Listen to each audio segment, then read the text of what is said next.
Y eso es lo que comúnmente se conoce como el Padre Nuestro. Mateo, capítulo 6, versículos del 9 al adelante. Estoy seguro que muchos de ustedes han repetido esta oración una y mil veces, sin entender lo que realmente significa.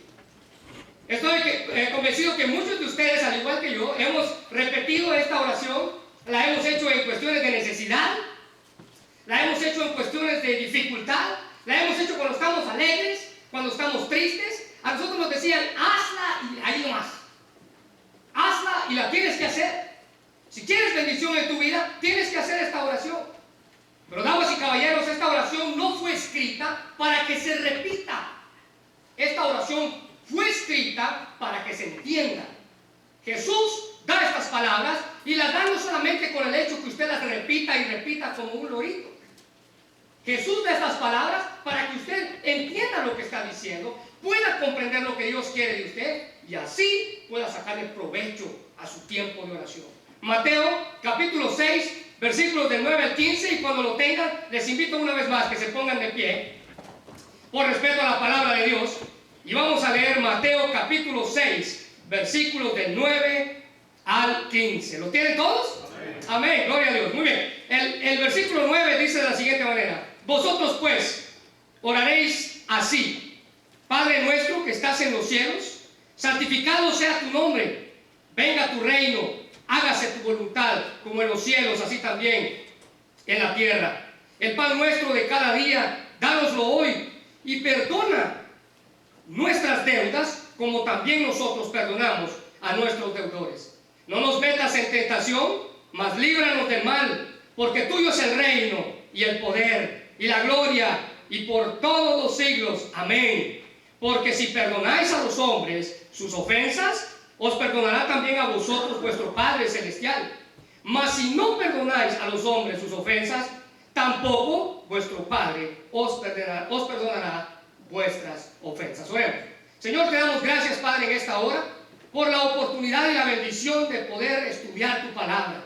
Gracias por este domingo, gracias por el mensaje. Ayúdanos ahora, Señor, a poder entender lo que la Biblia tiene para nuestro corazón, para nuestra vida. Ponlo en práctica y no solamente ser espectadores de ella, Señor. Gracias porque tú nos mandas no a venir a sentarnos y a escuchar, sino a escuchar y hacer. Y te damos gracias por tu palabra. Gracias porque nuestra vida está fundada en la Biblia y queremos, Señor, agarrarnos de ella para poder vivir cada día en victoria. Gracias por tu amor para nosotros. Bendice tu palabra, bendice nuestra mente, bendice nuestro corazón. En el nombre de Jesús. Amén. Amén. Pueden sentarse. Hay un pasaje paralelo a este pasaje que está en el libro de Lucas. Y usted ahí puede ver que sus discípulos, antes de que Jesús escribiera estas palabras o que dijera estas palabras, sus discípulos le dicen: Señor, enséñanos a orar. Ahora, chequen esto. Los discípulos de Jesús habían visto dónde radicaba el poder de Jesús. Ellos no le dijeron: Señor, enséñanos a hacer milagros. Ellos no le dijeron: Señor, enséñanos a hacer esto. Ellos no le dijeron: Señor, enséñanos a esto. Los discípulos le piden a Jesús y le dicen: Señor, enséñanos a orar. Y nosotros, al igual que ellos, necesitamos aprender cómo orar. Ya hemos hablado estas semanas atrás que orar es hablar con Dios, orar es tener comunión con Él, orar ferviente, orar por un corazón lleno de gozo. Pero aquí los discípulos le dicen a Jesús: Señor, enséñanos a orar. Y nosotros, como templos del Espíritu Santo, queridos hermanos, nuestro cuerpo debería ser una casa de oración.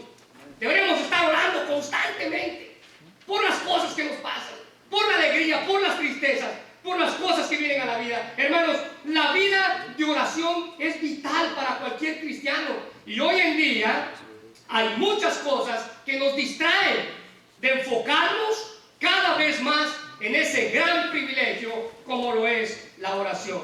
Está de más decirlo, pero cada vez que nosotros nos disponemos a orar, ¿qué pasa? El perro ladra, el niño llora, el teléfono suena, mi mente divaga. Ahora, estas cosas me pasan solamente a mí o a ustedes también. Amén, yo creo que a todos. Porque, lo decíamos la primera semana, en el momento en el que yo me dispongo a orar, el ejército del infierno se viene contra mí para detener que yo tenga mi tiempo de oración. Entonces nuestra mente divaga, cosas pasan alrededor. El infierno, queridos hermanos, está empeñado en alejarnos de tener esa comunión. Y Jesús dice aquí en el versículo 9, cuando oren, ustedes oren así. O sea, Él no está preguntando si los cristianos tienen que orar. Él está afirmando que los cristianos tienen que orar. Y Él dice, ustedes cuando oren, oren de la siguiente manera. Él espera que nosotros oremos, hermanos. La primera cosa que caracterizaba la vida de Pablo después de su conversión, ¿sabe qué fue? Las oraciones que él hacía. Las oraciones que él daba. Lo impactante que su ministerio fue. Él se lo debía única y exclusivamente a sus oraciones. Hechos 22:17. Nos enseña que nosotros, al igual que él, debemos de tener esa vida de oración. Y Jesús enfatizó que es un pecado el no orar. Pero ¿sabe qué otro pecado nos menciona aquí Jesús? El orar para ser visto por los demás. El orar en público. El orar para que todos me vean y que digan, qué bonito ora el hermano, algún día yo quisiera orar como él. Jesús dice, si tu corazón está empeñado en que la gente te vea cuando ores, estás en serios problemas. ¿Saben qué otra cosa Jesús condena en este pasaje? También condena las vanas repeticiones. Jesús dice, no tienes que orar y repetir lo mismo siempre. Ahora, esto no quiere decir que yo no pueda tener una petición delante de Dios y hacerla cada vez que yo me acerco con Él. Pero el problema con las vanas repeticiones, queridos hermanos, es porque las hacemos, porque nos la aprendimos. Déjenme dar un ejemplo. ¿Se han dado cuenta cómo oran los niños para comer? Espero que sus hijos oren. Amén. Para comer, muy bien. Ellos aprenden una oración. Señor, bendice los alimentos que van para adentro, amén. Y así, los oraciones son sencillas. Pero saben, los niños cuando aprenden a orar, hermanos, escucha bien esto, ellos son sinceros al orar. Mira, con Caleb lo hemos vivido. Caleb cuando va a orar, ora por Hulk, por Iron Man, por Spider-Man. Él es sincero a la hora de orar.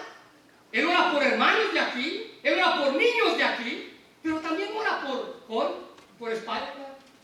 Ellos, queridos hermanos, nos enseñan, y Jesús dice, para que tú entiendas lo que es el reino de los cielos, tienes que ser como uno de ellos. Ser sincero al orar. Y Jesús enfatizó que el orar en público para ser visto, esto no quiere decir que yo no voy a orar en público, pero para ser visto y el orar con repeticiones son pecados ante sus ojos. Y la oración, queridos hermanos, es una comunión secreta con Dios.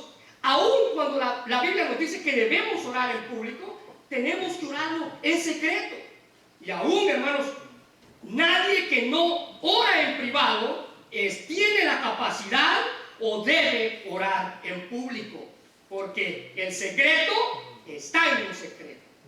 Así que el secreto de la vida de Jesús no eran sus oraciones en público, era cuando Él tomaba tiempo aparte para poder orar. A eso, queridos hermanos, en la Biblia, el querer orar en público para ser visto se le llama una hipocresía. Dicen los versículos anteriores a este.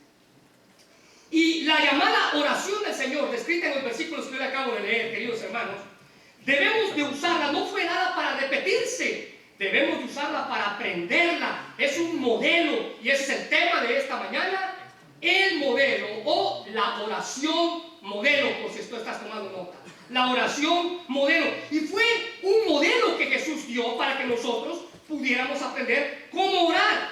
Hermanos, es una oración familiar. Nótese que la Biblia dice nosotros, nuestros.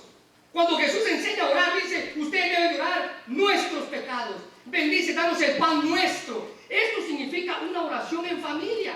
Esto significa, queridos hermanos, debemos de poner el nombre de Dios y su reino por sobre todas las cosas. Ahora, hay ciertas cosas importantes que yo noto en esta oración y yo quiero compartirlas con ustedes y que espero sean de provecho para su corazón. Así que si usted tiene un papelito ahí, un lapicero, estoy seguro que le va a sacar el mejor provecho. Número 1, ¿a quién debemos de orar?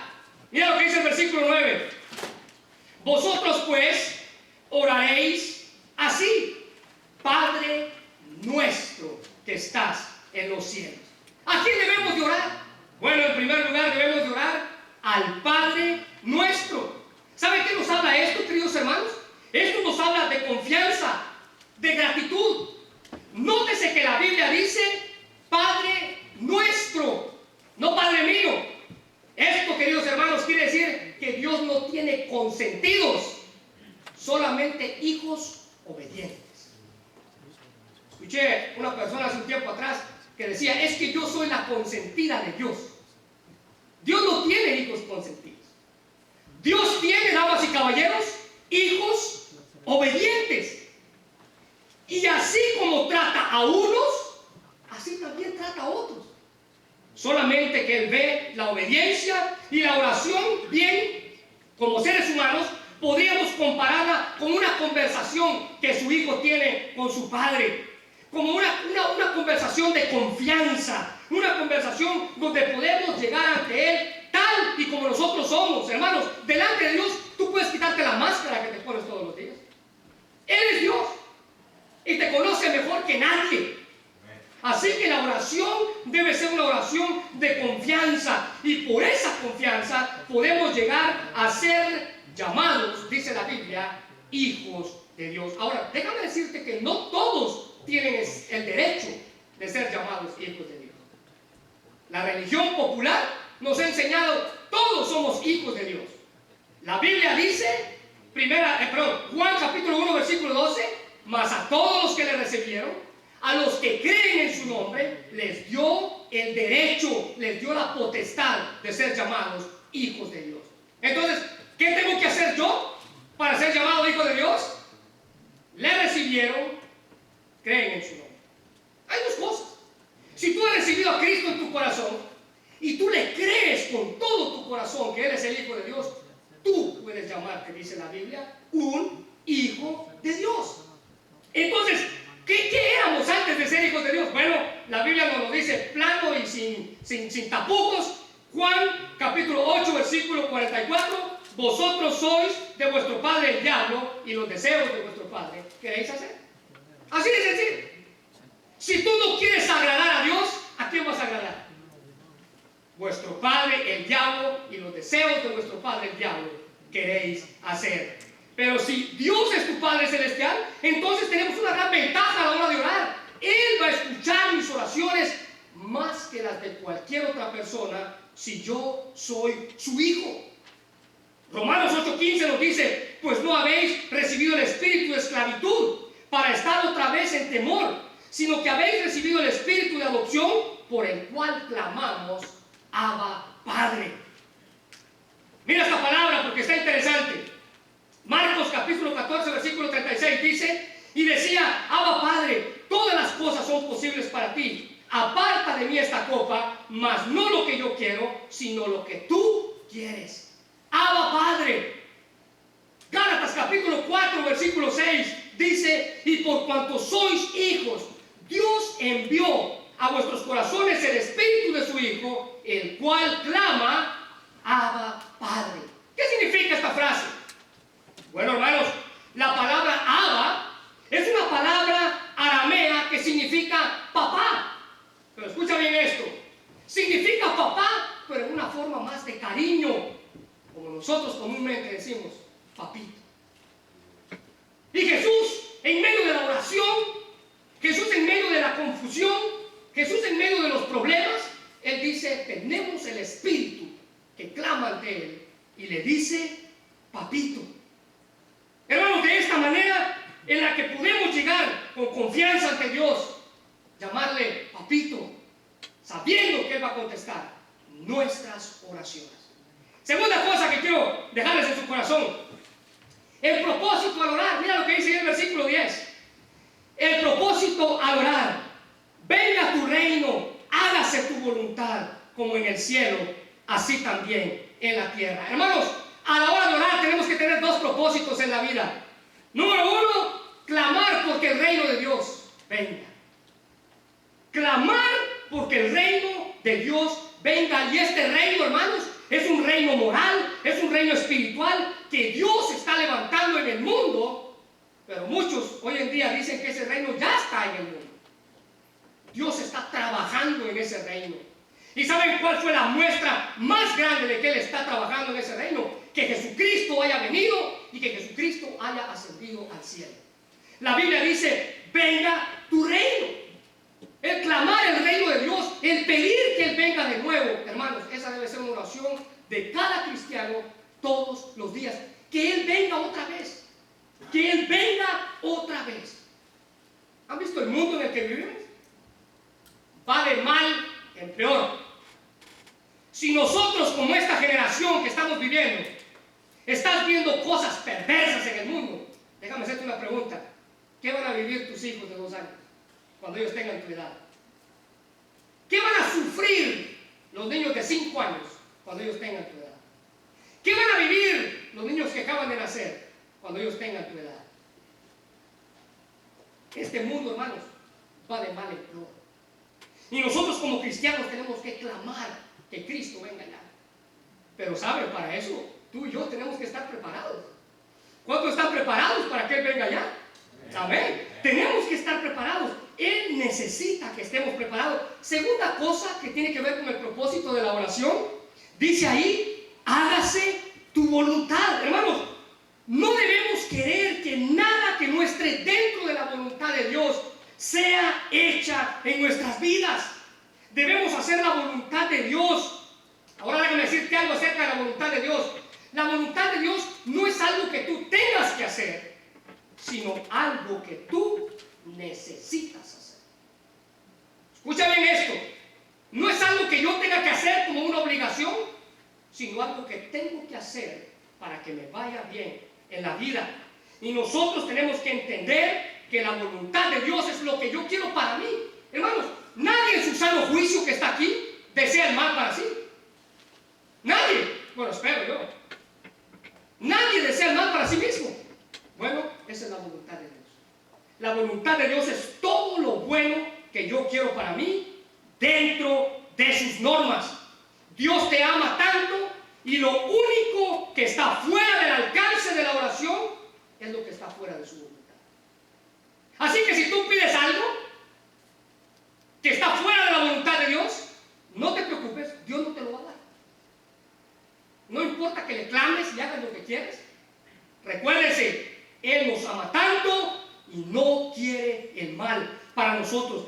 Y primera de Juan 5:14, quiero que vaya conmigo al libro de primera de Juan, está el último de la Biblia. Primera de Juan.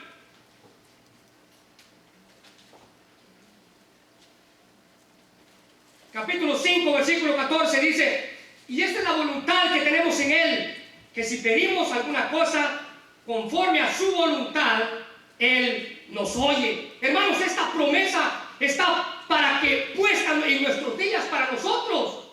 Nosotros solamente tenemos que agarrarla. Él nos oye si pedimos algo conforme a su voluntad. Ahora, hay una pregunta aquí que yo quiero dejar en sus corazones. ¿Cómo sé cuál es la voluntad de Dios para mi vida? Pregunta, ¿cómo yo sé cuál es la voluntad de Dios para mi vida? Déjame decirte dónde está el problema de esta pregunta. El problema es que muchos queremos conocer la voluntad de Dios. Escucha bien, muchos queremos conocer la voluntad de Dios para ver si me conviene hacerlo. ¿Verdad? Yo quiero, Señor, muéstrame tu voluntad y yo voy a ver si me conviene hacerla. Si no me conviene hacerla, Señor, no la puedo hacer. Y ese es un error tremendo en la vida de los cristianos. ¿Sabes cómo es la voluntad de Dios? Tú tienes que agarrar una hoja en blanco, firmarla y dejar que Él ponga las condiciones. Esa es la voluntad de Dios. Tú, si estás dispuesto a hacer la voluntad de Dios, debes decir, Señor, ¿cuál es tu voluntad? No importa cuál sea, yo quiero hacerla. Pero el problema es que cuando pensamos, no, Señor, mira, vamos a negociar y vamos a ver si me conviene y vamos a ver si es lo bueno para mis hijos y vamos a ver si es lo bueno para mi familia. Déjame decirte que hay 3 cosas que tú tienes que saber acerca de la voluntad de Dios. Número 1, es buena. Número 2, es agradable. Y número 3, es perfecta. Romanos 12:2. Buena, cosa por el cual estar viendo a ver cuál es la voluntad de Dios y ver si me conviene. La voluntad de Dios es buena, agradable y perfecta. Número 3, la provisión al orar. Entendamos esto en esta mañana, queridos hermanos. La provisión al orar. Miren lo que dice el versículo 11. El pan nuestro de cada día, dánoslo hoy. ¿Sabes qué significa esto? Trabajo, salud, bendición, la provisión para mi vida. Al decir esto, queridos hermanos, estamos reconociendo que Dios es nuestro sustentador. Y yo no tengo por qué preocuparme. Yo no tengo por qué preocuparme cuando me falte el trabajo, cuando baje el trabajo, cuando no tenga dinero. Si yo confío en Él, Él va a tener cuidado de mí. Es uno de los nombres de Dios. Hay una célula aquí que se llama Jehová Jireh. Y saben, este nombre de Dios significa Dios es proveedor. Y se vio en una situación donde hacía falta algo para el sacrificio. Y Abraham, envuelto en esto, cuando ve que Dios provee para el sacrificio, él hizo un altar ahí y llamó ese nombre de ese altar Jehová Jireh. Dios proveerá. Y nosotros debemos de confiar en ese proveedor también.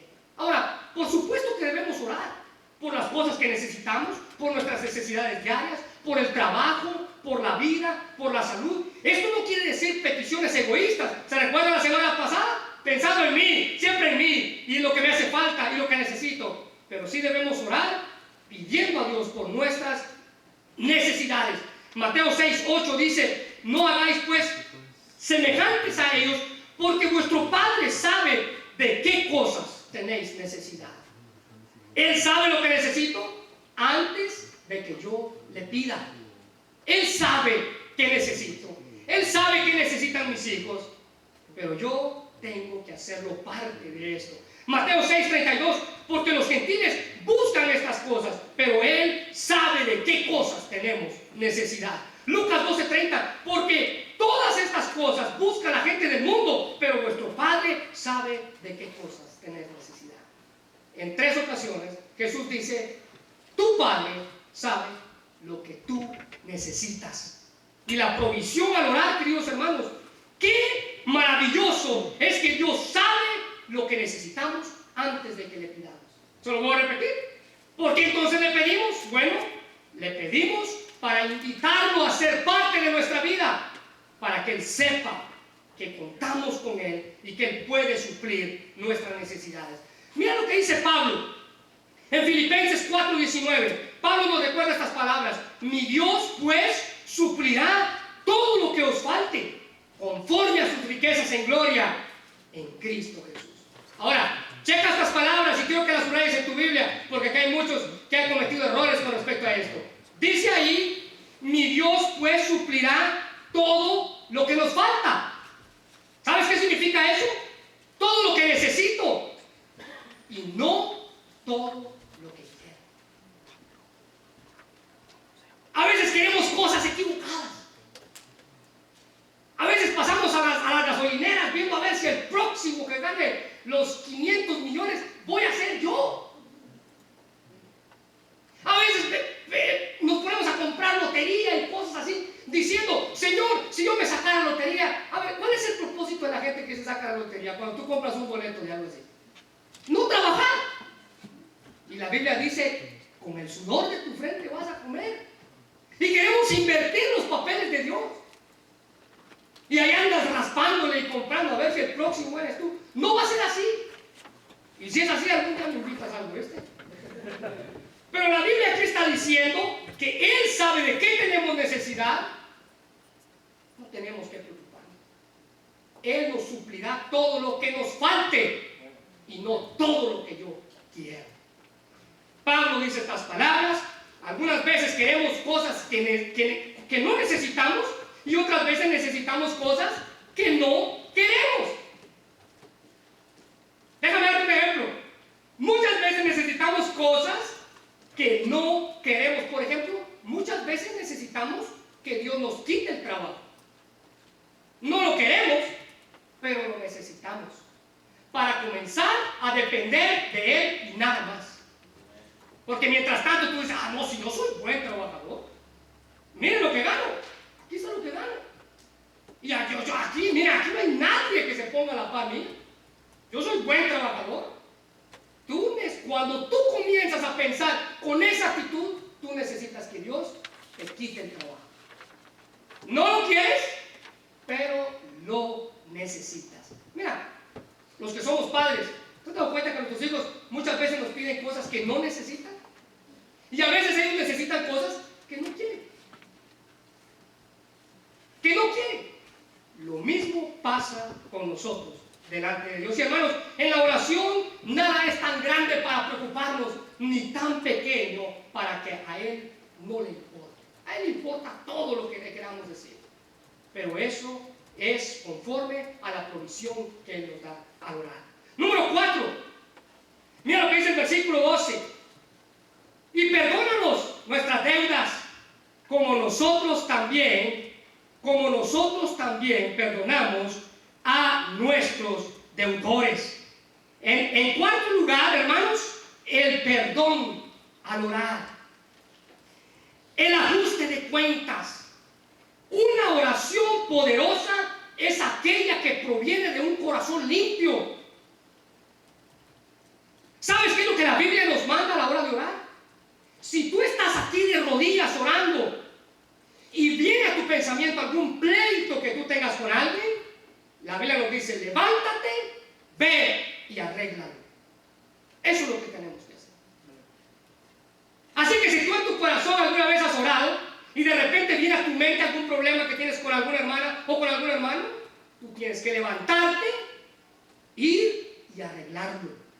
El ajuste de cuentas, el ponernos a cuentas con un corazón limpio. Jesús nos exhorta que debemos de orar por el perdón de nuestros pecados, al igual que oramos por el pan de cada día. A veces le pedimos a Dios, pero nunca le pedimos que Él nos perdone. Y llegamos con un corazón lleno de basura, lleno de pensamientos, lleno de malas palabras que dijiste en el trabajo, y así te presentas delante de Dios. La primera cosa que tú tienes que decir, Señor, perdóname. Tú sabes lo que hice hoy. Tú sabes lo que dije hoy. Tú sabes lo que di hoy. Y esto, queridos hermanos, es el ajuste de cuentas. Y muchas de nuestras oraciones no son contestadas porque no van acompañadas de perdón de pecados y de arrepentimiento. Y la oración con un corazón sucio, dice la Biblia, esa no será escuchada. Salmo 66, 18. Si en mi corazón hubiese yo mirado la iniquidad, el Señor no me habría escuchado. Aquí hay una promesa. Y la promesa es que si hay suciedad en tu corazón, que si hay problemas en tu corazón con alguien más, Dios no va a escuchar esa oración. Es una promesa para todos. Así que antes de llegar ante Él, tenemos que rendir cuentas. Y Santiago nos advierte acerca de esto. Y Él nos dice en Santiago 4:8, acercaos a Dios y Él se acercará a vosotros. Pecadores, limpiad las manos, y vosotros los de doble ánimo, purificad vuestros corazones. Mira, aquí Santiago le habla a dos clases de personas. Número uno, los pecadores. Y a esto les manda que limpien sus manos, que limpien su corazón, que pidan perdón, que arreglen cuentas. Santiago dice, los pecadores deben de limpiarse las manos. Las cosas que hicieron en el día, las cosas que dije en el día, las cosas que pensé en el día. Límpiate las manos. Número uno. Número dos, dice, vosotros los de doble ánimo. ¿Saben quiénes son las personas de doble ánimo? Los vacilantes. Los que un día vienen y otros no. El que un día está con Dios y al siguiente día dice, pues hay Dios que se quede en el cielo. Ese es el vacilante. El vacilante es el que nunca ha hecho un compromiso firme con Dios de decirle, Señor, pase lo que pase, yo no te voy a dejar. El vacilante es aquel que piensa que él puede hacer lo que quiera a la hora que quiera. Ese es el vacilante. Y Santiago le habla a dos clases de personas y dice, pecadores, ustedes límpiense las manos, pero vean lo que les dice a los vacilantes. Les dice, purificad vuestros corazones. ¿Sabes qué significa eso, hermano? Ponte en serio. Deja ya de estar jugando al cristianismo. Deja ya de decir que eres una cosa y eres otra. Debemos de purificar nuestros corazones y la Biblia dice que nosotros tenemos que hacerlo. Versículo 14 y 15 aquí en Mateo 6 dice: porque si perdonáis a los hombres sus ofensas, os perdonará también a vosotros vuestro Padre Celestial. Mas si no perdonáis a los hombres sus ofensas, tampoco vuestro Padre os perdonará vuestras ofensas. Hermanos, Jesús nos pone en alerta respecto al perdón. Si no queremos perdonar a los demás, tampoco Dios nos perdonará a nosotros. Porque cuando no perdonamos a los demás, estamos negando algo que Él y que yo necesito, y ese es el perdón de Dios. ¿Cuántos de aquí no necesitamos el perdón de Dios? Necesitamos que Dios perdone nuestra vida. Hay cosas que hacemos y la Biblia dice que si no perdonamos, no estamos siendo perdonados por Él. Es fácil decirle a Dios: Señor, perdóname. Pero qué difícil es perdonar a los demás, ¿verdad? Es fácil llegar ante Dios y decirle: Señor, perdóname por las cosas que hice. Pero qué difícil nos es perdonar a los demás. Cuando pidamos a Dios que Él nos perdona, debemos de preguntarnos siempre: ¿hemos perdonado nosotros a los que nos han hecho mal? Y si nuestra respuesta es no, debemos levantarnos y arreglar cuentas. Número 5, la protección al orar. Mira lo que dice el versículo 13: no nos metas en tentación, mas líbranos del mal. Líbranos del mal. Él es el único que puede librarnos del mal y de caer en la tentación. Jesús no está sugiriendo que Dios nos va a guiar hacia la tentación. Santiago capítulo 1 versículo 13 dice: cuando alguno es tentado, no diga que es tentado de parte de Dios, porque Dios no puede ser tentado por el mal, ni Él tienta a nadie. ¿Sabes qué quiere decir esto, hermano? Yo he escuchado a tantos cristianos que dicen: es que el Señor me puso esta tentación aquí enfrente. ¿Qué voy a hacer para resistirla? Es que Dios, tú tienes la culpa porque me pusiste en esta situación en la que yo caí en pecado. Hermanos, Dios no tienta a nadie, porque Él no puede ser tentado por el mal. Así que cada vez que tú te metas en un rollo tuyo, no digas que es Dios el que te metió ahí. Tú te metiste. Si usted puede leer, seguir leyendo, Santiago dice: por vuestras propias concupiscencias. Esos pensamientos que se originan en tu mente. Para eso somos buenos, ¿verdad? Para pensar cosas malas. Y la Biblia dice que es un corazón que maquina pensamientos inicuos en el libro de Proverbios. Es algo que nos enseña y que nos muestra las cosas malas que podemos hacer. Y ya comienzas, escúchame en esto, hasta cranear cómo le vas a hacer. Miren, voy a ir aquí, voy a hacer esto, voy a hacer esto. Vean las personas que roban los bancos. ¿Tú crees que cuando alguien roba un banco lo hace así, se baja del carro y hacía la brava, ¿verdad? No, era estudiado. ¿Cuánta gente entra y sale del lugar? ¿A qué hora se apagan las luces? ¿A qué horas hacen esto? Esas son pensamientos, o lo que la Biblia dice, concupiscencias. Así que nadie es tentado por Dios, pero Jesús sí nos dice: Dios nos puede librar del mal. Jesús está pidiendo que seamos librados de Satanás y de sus engaños. Todos los cristianos verdaderos tenemos tentaciones. El asunto está aquí en qué tú vas a hacer con las tentaciones que se te presenten. Primera de Corintios 10:13 dice: no os ha sobrevenido ninguna tentación que no sea humana. ¿Qué dice? Fiel es Dios, porque Él no nos dejará ser tentados más de lo que podáis resistir. ¿Qué quiere decir esto, hermanos? Cada vez que una tentación viene a mi vida, ¿sabes qué hace Dios? Dios me pone una puerta de salida y me pone un letrero grande que dice: salida. El problema es que mi pecado no me deja ver ni la puerta ni el letrero. Estoy tan cegado en lo que quiero hacer entonces Dios dice, bueno, ahí está, hazlo tú. Haz lo que tú quieras. Romanos capítulo 1 dice que ellos se encendieron, hicieron lo que hicieron, y Dios dice que Él los empuja para que ellos sigan haciendo lo que ellos quieren. Así que cuando tú estés en tu vida diaria y tú sientas en tu corazón que Dios te está mostrando la puerta de salida y tú no veas ni el letrero ni la puerta de salida, Dios te dice, haz lo que quieras. Pero Él nos pone un letrero y una puerta de salida. Satanás, hermanos, está ya haciendo planes para sabotear nuestra vida. Él ahorita mismo está poniendo pensamientos en tu mente para que tú no escuches lo que yo te estoy diciendo. Él ahorita te está diciendo, no escuches a ese que está ahí parado al frente. Ahorita tu mente está llena de cosas y Él está haciendo bien su trabajo. Porque si hay alguien que hace bien su trabajo como diablo, es el diablo. Y tú juegas a ser cristiano. Él lo hace en serio y tú juegas a ser cristiano. Y Él, queridos hermanos, no puede herir a Dios. Satanás no puede herir a Dios, pero Él va a herir a lo que Dios más ama, sus hijos. Hermanos, a mí me importaría que a mí me hicieran cosas, pero me dolería más que se me hicieran a mis hijos. ¿No es así? Los que somos padres. Amén. Diríamos, enférmame o hazme lo que tú quieras, pero no se las hagas a ellos. Que ellos no sufran. Y sabes, Dios piensa lo mismo de ti. Él no puede herir, Satanás no puede herir a Dios, pero Satanás sabe cómo herir a los hijos de Dios.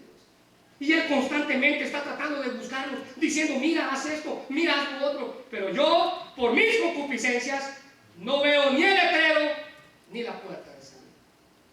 Y en último lugar, queridos hermanos, el punto número 6 es la alabanza al orar. Mira lo que dice ahí el versículo 13 al final. Porque tuyo es el reino y el poder y la gloria por los siglos de los siglos. Hermanos, la oración debe de hacerse con fe. Y la más grande expresión de fe es nuestra alabanza a Dios. Nuestras oraciones deben incluir peticiones, pero también alabanza. ¿Cuántos de aquí alguna vez yendo a manejar nuestro trabajo? Los que vamos a lo mejor algunas veces vamos solos a trabajar. No vas manejando y lo único que se te ocurre hacer es levantar tu mano y decir, Señor, gracias por este día que me has dado. ¿Les ha pasado? Yo me he encontrado regresando de mi trabajo, uno solo, tal vez cansado, y diciendo, Señor, alabo tu nombre, porque eres bueno y porque para siempre es tu misericordia.